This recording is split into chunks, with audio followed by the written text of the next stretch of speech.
विद्यार्थियों, इस क्लास में हम अध्ययन करेंगे रीतिकाल के प्रसिद्ध कवि सेनापति का। सेनापति के मूल नाम का किसी को आज तक पता नहीं है। ऐसा कहा जाता है कि सेनापति उनकी एक उपाधि है। इनका जन्म विक्रम संवत 1616 में हुआ। ये राम भक्त कवि थे और राम भक्ति से संबंधित इन्होंने काव्य रचनाएं की। इनकी रचनाओं के संबंध में भी विद्वानों में मतभेद है।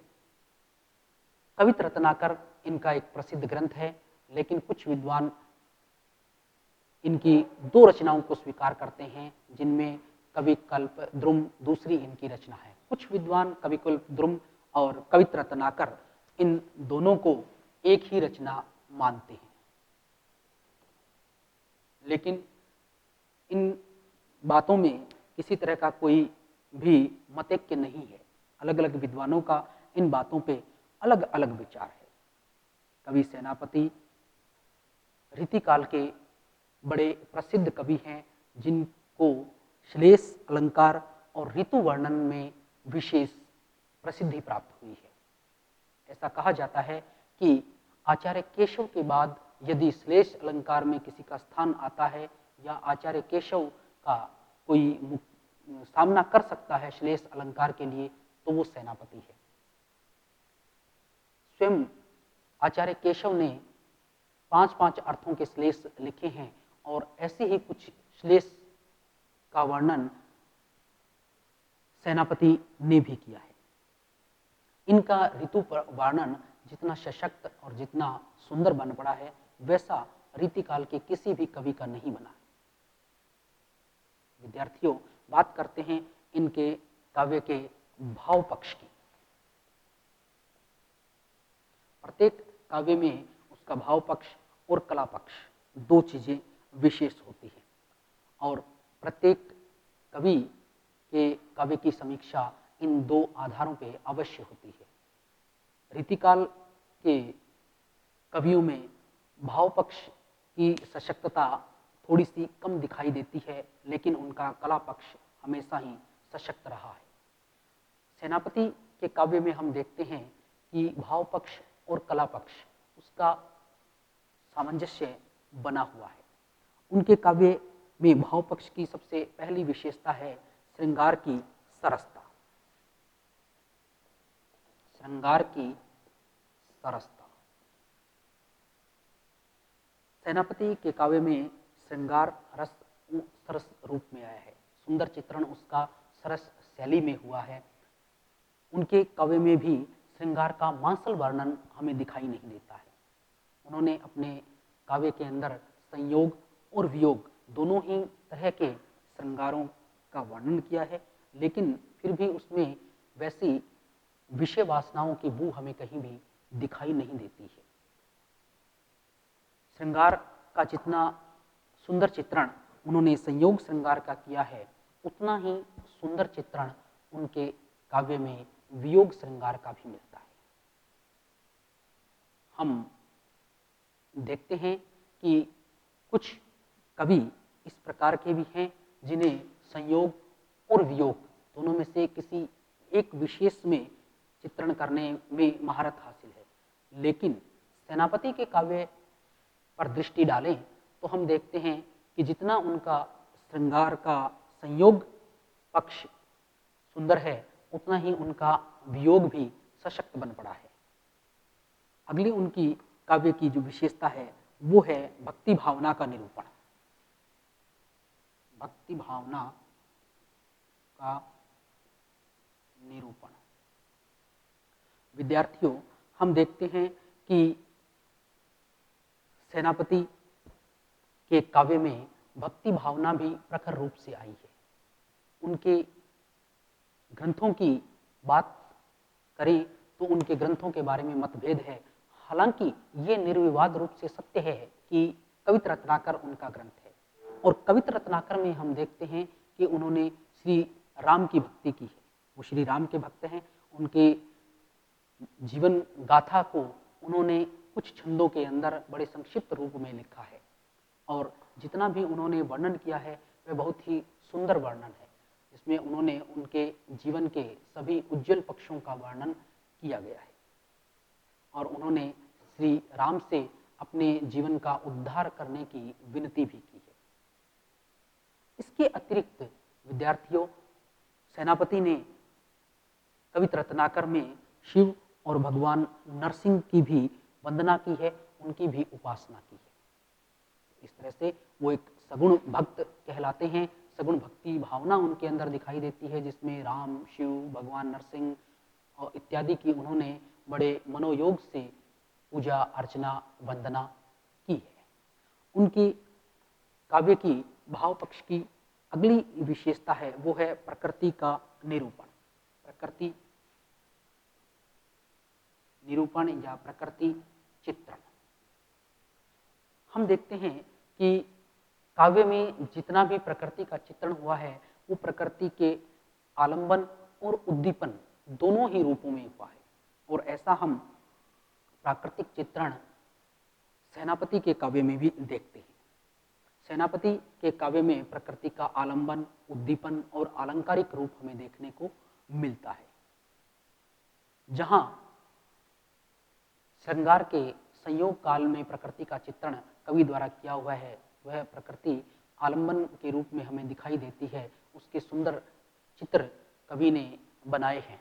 और जहाँ पर कवि ने वियोग श्रृंगार का वर्णन किया है, तो प्रकृति का उद्दीपन रूप हमें दिखाई देता है। वो प्रकृति जो कभी सुख देने वाली लगती है, वही अब दुख पहुंचाने वाली लगने लगती है। प्रकृति का अलंकारों के रूप में भी चित्रण किया गया है। प्रकृति का मानवीकरण भी कवि ने यथास्थान यथासंभव किया है। प्रकृति चित्रण में जैसा सशक्त हाथ सेनापति का है, वैसा रीतिकाल के अन्य किसी भी कवि का नहीं है।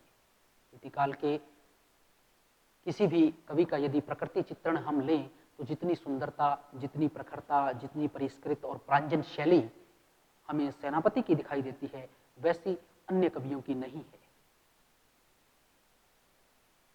भाव पक्ष के साथ ही आता है कला पक्ष, क्योंकि भावों के साथ कला का भी साथ है, वो जुड़ा हुआ है। काव्य के लिए दोनों ही चीजें आवश्यक है, भाव और कला। बिना शल्प के, बिना भाषा के, बिना अलंकारों के सहयोग के एक सुंदर कविता, अच्छी काव्य रचना करना थोड़ा सा असंभव है। इसलिए कला पक्ष की भी चर्चा यहाँ पर की जानी चाहिए कि कवि के काव्य में कला पक्ष किस प्रकार का है। कला पक्ष की दृष्टि से देखें तो सबसे पहली उसकी विशेषता है भाषा सौष्ठव। भाषा सौष्ठव, भाषा सौष्ठव की दृष्टि से देखें तो सेनापति के काव्य में प्रसाद और ओज दोनों ही गुण हमें दिखाई देते हैं।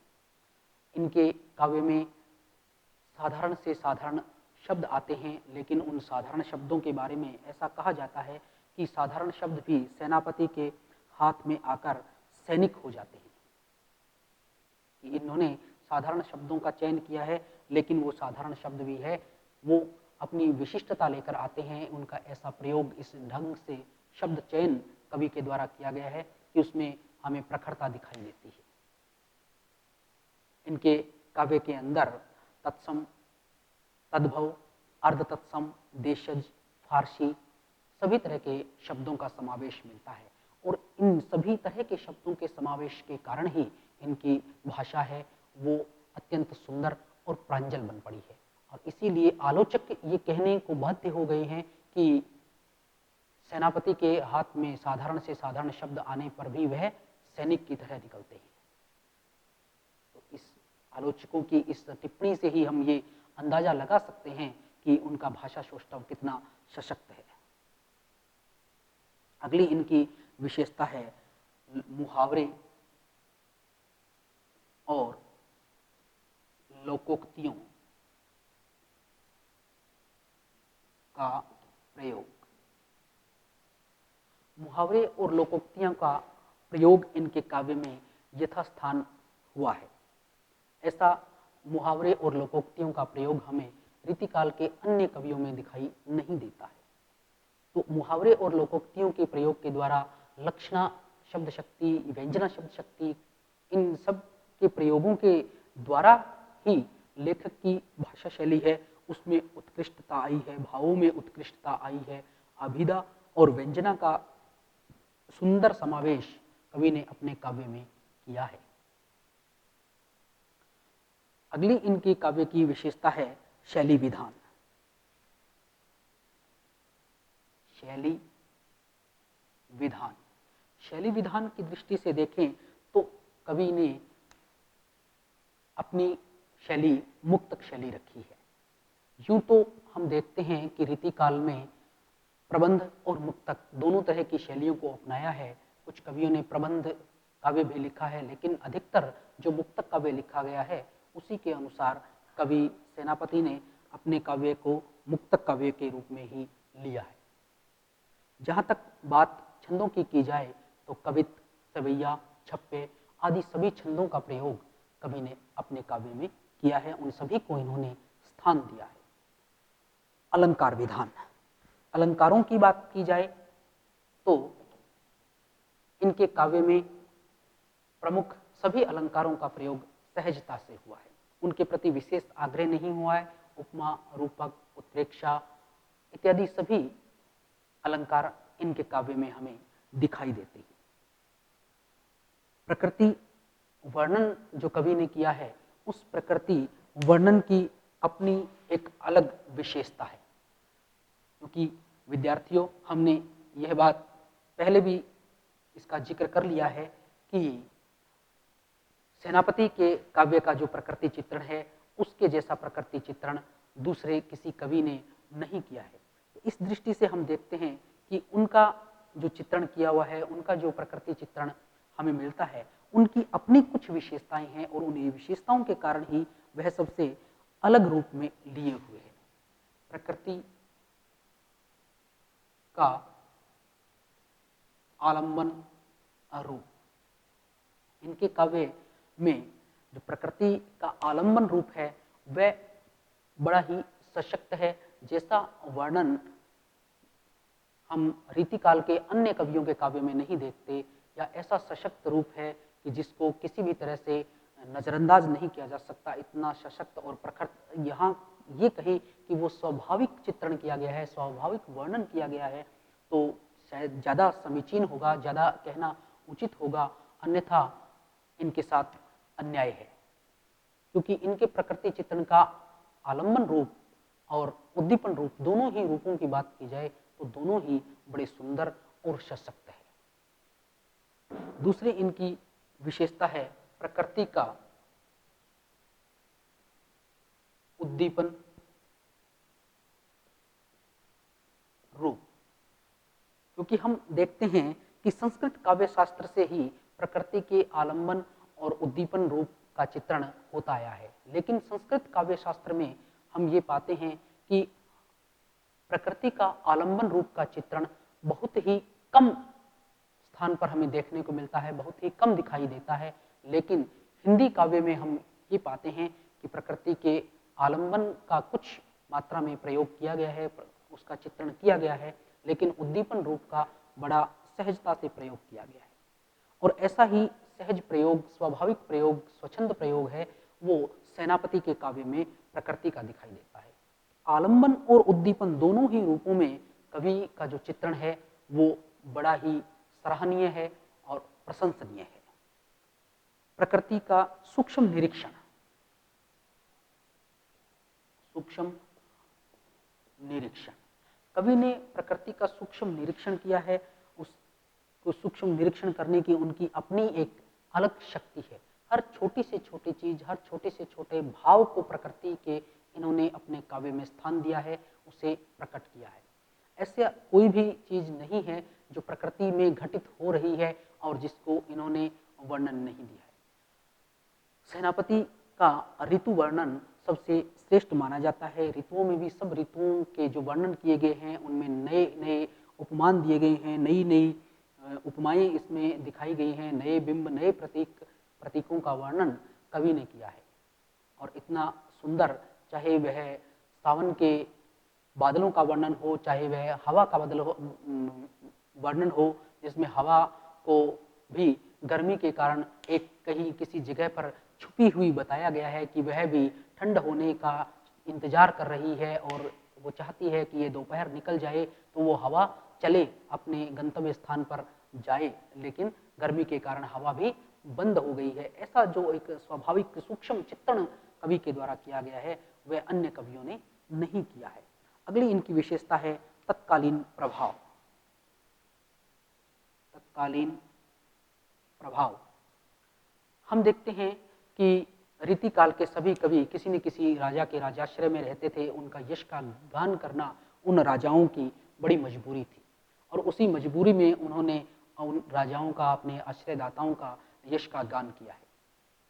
उनके यश के गान के साथ साथ प्रकृति चित्रण भी कवि ने किया है। प्रकृति चित्रण को इन्होंने छोड़ा नहीं है, उस प्रकृति चित्रण को ये भूले नहीं। तो इस तरह से हम देखते हैं कि इनकी प्रकृति चित्रण में भी अपनी कुछ विशेषताएं हैं। कुछ और विशेषताओं का जिक्र हम कर सकते हैं, जैसे जनसाधारण का चित्रण भी इनके प्रकृति चित्रण में है, वर्णन की स्वाभाविकता इनके प्रकृति चित्रण में है। तो इस तरह से इनका प्रकृति चित्रण बड़ा स्वाभाविक है, बड़ा सुंदर है और अन्य कवियों से अलग भी है। तो विद्यार्थियों, ये थे कवि सेनापति। आगे हम जिस कवि का अध्ययन करेंगे, जिस कवि के बारे में पढ़ेंगे, वो है रीतिकाल के एक सबसे अलग, सबसे प्रमुख, सबसे अलग अपनी पहचान रखने वाले कवि भूषण। भूषण के लिए कहा जाता है कि वे राष्ट्रीयता के कवि हैं, राष्ट्रीयता की ओज के कवि हैं, वीर के कवि हैं, वीर रस के कवि हैं, श्रृंगारिकता से उन्हें कोई मतलब नहीं है। ऐसे ही प्रखर राष्ट्रीयता के कवि भूषण का जन्म 1770 में हुआ। ये संवत 1770 की बात है जिसमें इनका जन्म हुआ। जहां तक भूषण के काव्य ग्रंथों की बात की जाए तो उनके प्रमुख काव्य ग्रंथों में है शिवराज भूषण, शिवा बावनी, छत्रसाल दशक, भूषण हजारा, भूषण उल्लास। ये इनके प्रमुख कवि हैं। ऐसा कहा जाता है कि इन्होंने अपने काव्य में केवल अपने आश्रयदाताओं का ही गुणगान किया है और बाकी सब राजाओं का तिरस्कार किया है, या यूं कहें कि इन्होंने हिंदू मुसलमान जो वर्ग भेद है, जो संकीर्णता है, उसको बढ़ावा दिया है। लेकिन हम इनके काव्य की समीक्षा करने पर पाते हैं कि ऐसा कुछ भी उसमें नहीं है। औरंगजेब ने अपने पिता को जब कैद कर लिया था, बंदी बना लिया था, तो भूषण ने उस औरंगजेब को भी ये कह दिया था कि वो तो उसने मक्का में आग लगाने जैसा काम किया है। दूसरी ओर उसने जहांगीर, शाहजहां, अकबर की न्यायप्रियता की मुक्त कंठ से प्रशंसा की है। औरंगजेब के द्वारा हो रहे हिंदुओं पर अत्याचार और उसके बदले में शिवाजी और छत्रसाल द्वारा किए जा रहे उस उद्धार के प्रयास का ओजस्वी वाणी में प्रचार किया गया है। भूषण के द्वारा अपनी ओजस्वी वाणी में उन दो वीर पुरुषों का यशगान किया गया है भूषण के द्वारा। इसलिए हम ये नहीं कह सकते कि भी किसी तरह से भी राष्ट्रीय धर्मनिरपेक्षता को इस कवि ने कोई आंच पहुंचाई हो, या किसी एक वर्ग विशेष, किसी संप्रदाय विशेष का ये कवि रहा है। हम ये कह सकते हैं इनके काव्य को देखकर कि ये एक राष्ट्रीय कवि है, क्योंकि उन्होंने कहीं भी हिंदू और मुसलमान जैसी बात नहीं की। इन्होंने जहां अकबर, जहांगीर और शाहजहां की बड़ाई की है, वहीं औरंगजेब की आलोचना भी की है। उसने छत्रसाल और शिवाजी की बड़ाई की है, क्योंकि उन्होंने त्रस्त हिंदू जनता का उद्धार करने का बीड़ा उठाया है।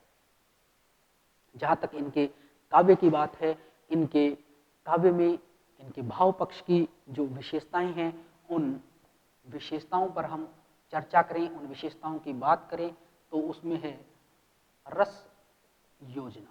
सबसे पहली इनकी विशेषता, क्योंकि रस योजना ही इनके काव्य की सबसे बड़ी विशेषता है। हम देखते हैं कि शास्त्रों के अंदर 4 प्रकार के वीरों का वर्णन मिलता है: युद्धवीर, दानवीर, दयावीर और धर्मवीर।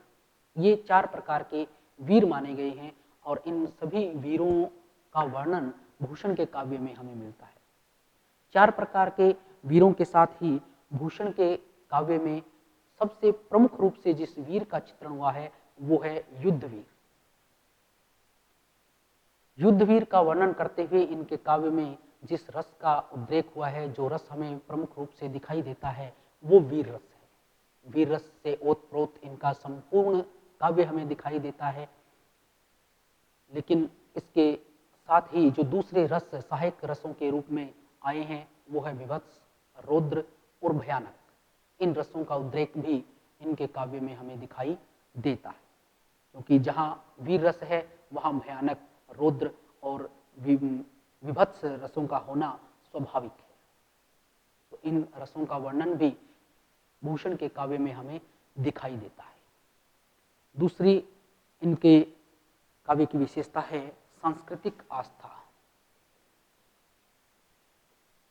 सांस्कृतिक आस्था ये इनकी दूसरी विशेषता है काव्य में, क्योंकि इन्होंने भारतीय जनता पर हो रहे या कहीं हिंदू जनता पर औरंगजेब के द्वारा हो रहे अत्याचारों का विरोध कर रहे महाराजा शिवाजी और छत्रसाल की मुक्त कंठ से प्रशंसा की है, उनके यश का गान किया है।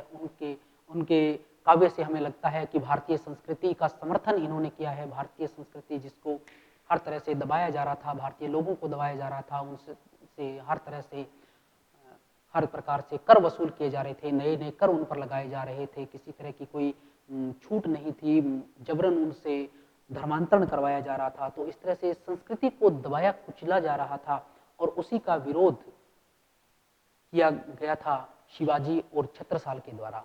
तो ऐसे शिवाजी और छत्रसाल के यश का ज्ञान करना इन्होंने अपना कर्तव्य समझा। जहां दूसरे कवि इस बारे में मौन थे, वो अपने राजाओं के यश का गान करने में लगे पड़े थे, उनकी चाटुकारिता में लगे पड़े थे, वहीं इस सांस्कृतिक चेतना, सांस्कृतिक आस्था का जो बीड़ा उठाया वो भूषण ने उठाया।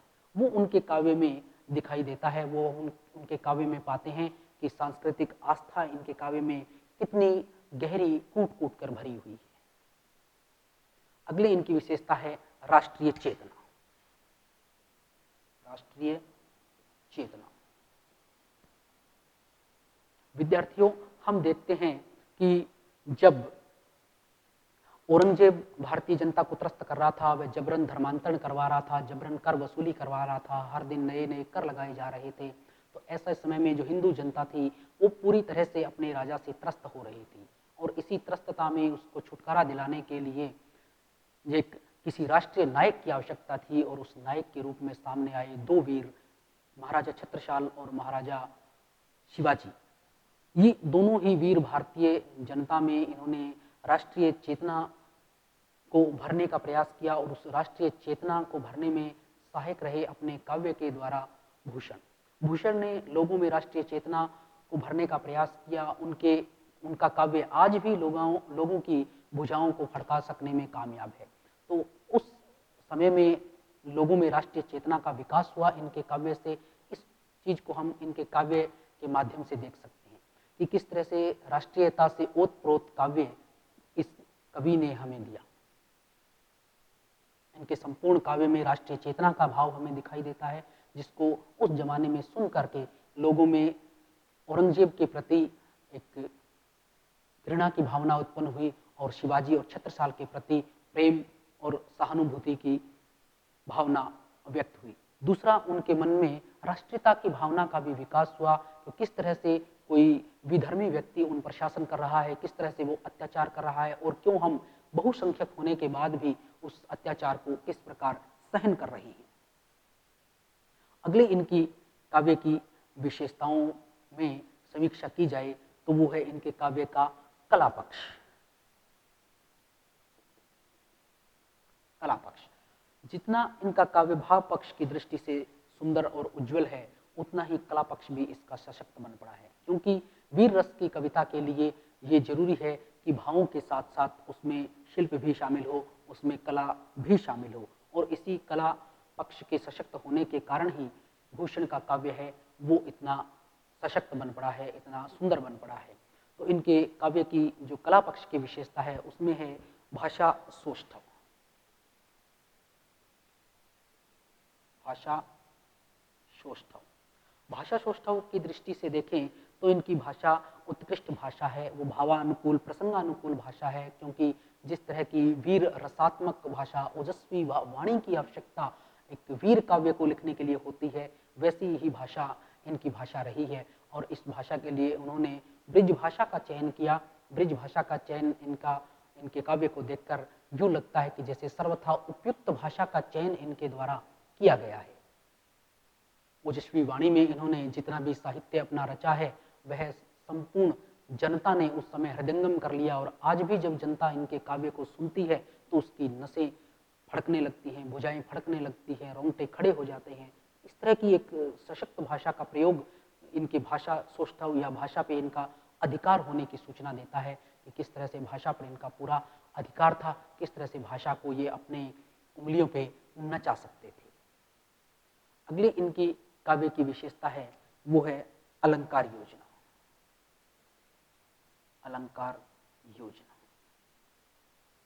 रीतिकाल के सभी कवियों ने अपने काव्य में अलंकारों को स्थान दिया है, और ऐसा नहीं है कि भूषण इससे कहीं अछूते रहे हों। इनके काव्य में भी अलंकारों का प्रयोग हुआ है, और वो अलंकारों का प्रयोग सहज और स्वाभाविक हुआ है। इनके प्रिय अलंकारों में यमक अलंकार सबसे प्रिय इनके काव्य को देखने से लगता है, लेकिन उपमा, उत्प्रेक्षा, रूपक इत्यादि दूसरे जो अलंकार हैं जिसमें शिवाजी के वर्णन के लिए इन्होंने सभी अलंकारों का प्रयोग किया है। शिवाजी का वर्णन करने के लिए इन्होंने सभी तरह से उन अलंकारों का इनके काव्य में प्रयोग किया गया है। इन्होंने अपने काव्य में लगभग 105 अलंकारों का प्रयोग किया है। ये एक बड़ी विशेषता है कि शिवाजी का गुणगान करने के लिए, उनका यशगान करने के लिए, उनको अलंकृत करने के लिए लगभग 105 अलंकारों से सुसज्जित कविताओं की रचना भूषण ने की है। ऊंचे घोर मंदिर के अंदर रहन वारी, ऊंचे घोर मंदिर के अंदर रहाती है, यह छंद इनका आज भी कला साहित्य प्रेमियों की जुबान पर हमेशा दिखाई देता है। तो अलंकार योजना में कवि सशक्त है, प्रखर है। उपमान प्रतीक विधान,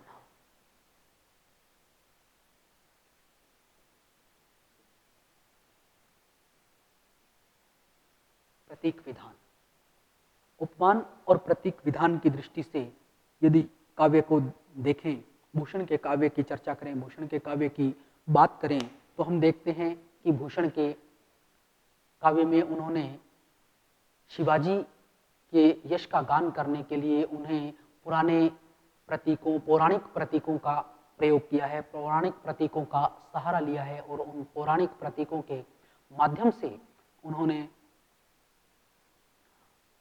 अपने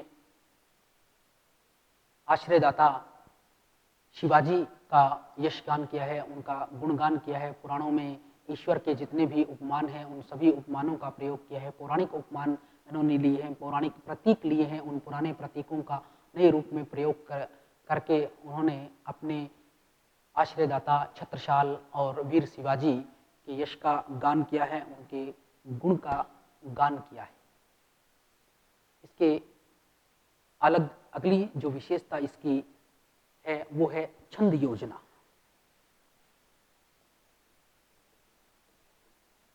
छंद योजना की दृष्टि से हम देखते हैं कि कवि ने कवित्व छंद को सबसे ज़्यादा महत्व दिया है, और उनकी अधिकतर जो रचनाएं हैं वो कवित्व और सवियों में ही हुई है। कुछ दूसरे छंदों का भी प्रयोग, दोहों या अन्य छंदों का प्रयोग भी कवि ने किया है, लेकिन अधिकतर इनका काव्य है वो कवित्व और सवैयों में ही रचा गया है। भूषण की कविता जीवन के जयघोष की कविता है, ऐसा भी कहा जाता है। कुछ आलोचक उनकी कविताओं की कुछ अन्य विशेषताएं भी स्वीकार करते हैं, जैसे उनके काव्य की विशेषता है कवित्व की ओजस्विता। काव्य की उनकी विशेषता है कि कवित्व की ओजस्विता। छत्रसाल दशक और शिवा बावनी, इन दो काव्य ग्रंथों को पढ़ने से पता चलता है कि ये कवित्व की ओजस्विता की कविता है, उसमें ओज गुण विद्यमान है और ओज गुण की ऐसी सुंदर ये रचनाएं हैं कि जिसमें ओज गुण है वो पूर्णतः निखर कर आया है, जिसको पढ़ने के बाद पाठकों के रोंगटे खड़े हो जाते हैं।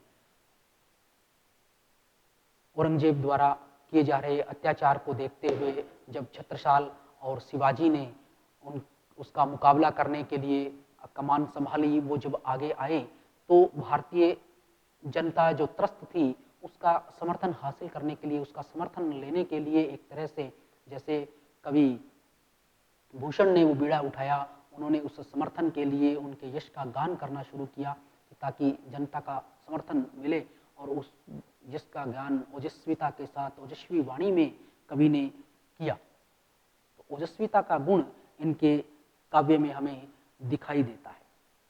दूसरी विशेषता इनके कविता की एक और नई विशेषता ये कुछ आलोचक मानते हैं, राष्ट्रीयता के गायक। राष्ट्रीयता के गायक,